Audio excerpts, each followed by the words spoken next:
Hello everyone, I'm BeastAlia14 and today I want to present to you 10 underrated mods, this time Forge version again, because I can't seem to be able to find some good mods in Fabric. With that being said, I'm gonna pick the best mod out of this list, so stick around if you want to see which one is the best mod in my opinion. So without further ado, let's get started on this video. Alright, so the first mod that we have is CAZfps Lamps mod. This mod adds in total 17 new lamps into the game, each one of them having unique designs and recipes. Some lamps have really expensive crafting recipes, so I think you can keep it as a trophy as well. Overall, I just like this mod because of the unique designs of the lamps.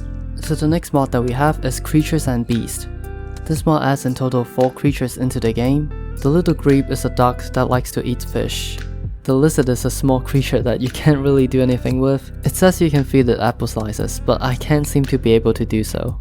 However, you can capture this creature by using a net which can be crafted like so. The shroomlings are creatures that you can find in Mushroom Island. Some of them are passive, while some of them are aggressive. Lastly, we have the cinder shell, which is a tortillas that can be found in the nether. They will drop shards of their shells which can be used as furnace fuel. Overall, this mod doesn't add too much, but the animals are really cute, so I think it deserves a lot more love. After that, we have Wandering Pets. This mod allows you to configure whether if you want your pets to follow you or just wander around. You can enable this function for each animal type. Besides that, you can also configure it so that your pets will respawn after death. The trade-off is that you get a really bad potion effects after they've respawned. Overall, I think it's quite a nifty utility mod.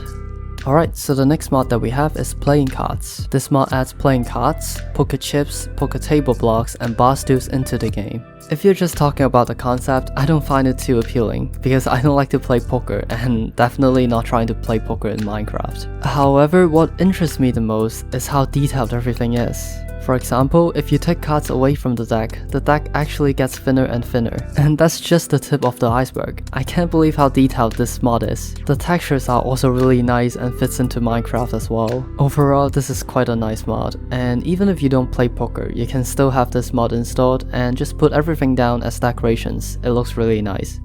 Next up, we have Decorative Winter. This mod adds a couple of new block types into the game that allows you to decorate your house or decorate your surroundings with the Christmas theme.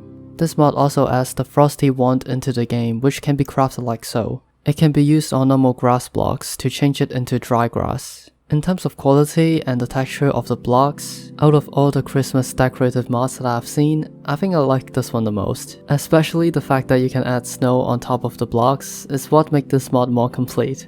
After that, we have Eidolon. Eidolon is a dark magic mod that is based around necromancy and soul manipulation. There are a lot of features in this mod, but I'll be focusing on the alchemy and the ritual part of this mod. To start a ritual, you will need a brazier, a couple of stone hands, necrotic focus which is needed in some rituals. All of the crafting recipes can be found in the book that this mod provides. After you've prepared all the ritual blocks and items, you can put the items required in the ritual into the placeholders. After that, all you have to do is to burn the item in the brazier and the ritual is complete.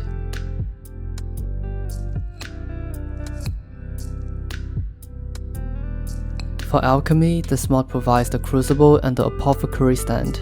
To use the crucible, first you need a heat source below it. After that, put water inside and wait for it to boil. After the water boils, get your ingredients ready and put them in one by one according to the recipe required in the book. Be sure to stir the crucible if the recipe requires you to do so. I really like this aspect of alchemy because I like to play Cooking Mama, and this is kind of exactly that.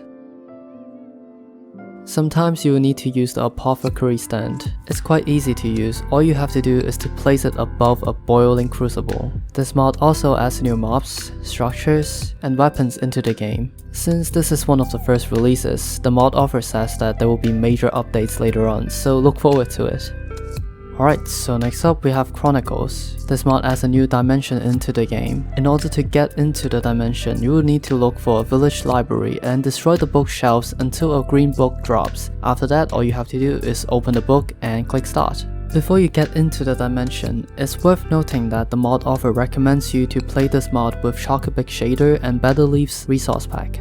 Also, I can't seem to be able to find a village library that easily, so I think this is a really rare occasion where you get into this dimension. So after you get inside the dimension, I think the one thing that pops into your mind is that it's quite incredible. The aesthetics of this dimension is really well developed. I really appreciate the fact that the mod author takes into account that people are using shaders, since most popular dimension mods are not compatible with shaders. But for this one, I think it works perfectly, and I think it even enhanced the shader's functionality. This dimension contains new mobs, new structures, new biomes, new bosses, and so much more. So yeah, I think the fact that this mod only has 2000 downloads is quite unacceptable.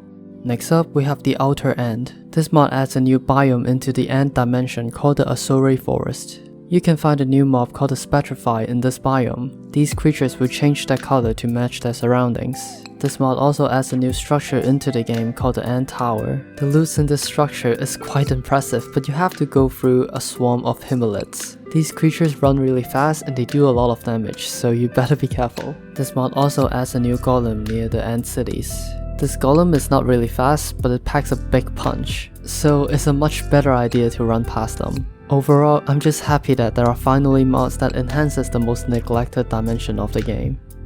After that, we have Vanilla Experience. This mod re-enables things and adds some vanilla kind features that you would want to have in Minecraft. For example, you can now craft chain armor with chains. You can also craft an Nitra with Phantom Membranes, Nether Star, and Dragon's Breath. This mod also adds a bunch of new crafting recipes and features that I won't have time to go over here. If you want to know more about this mod, I recommend checking out that mod page since they add a lot of small features that you would want to have in normal Minecraft.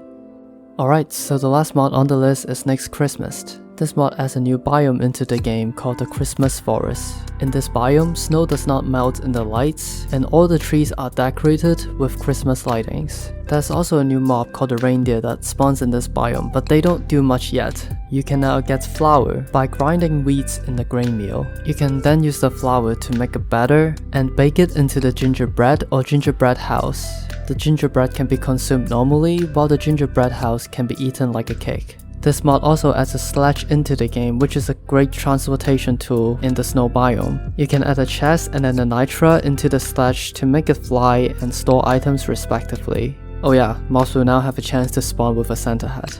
Overall, I like this mod in the way that it provides a lot of content for Christmas, and it's just really wholesome.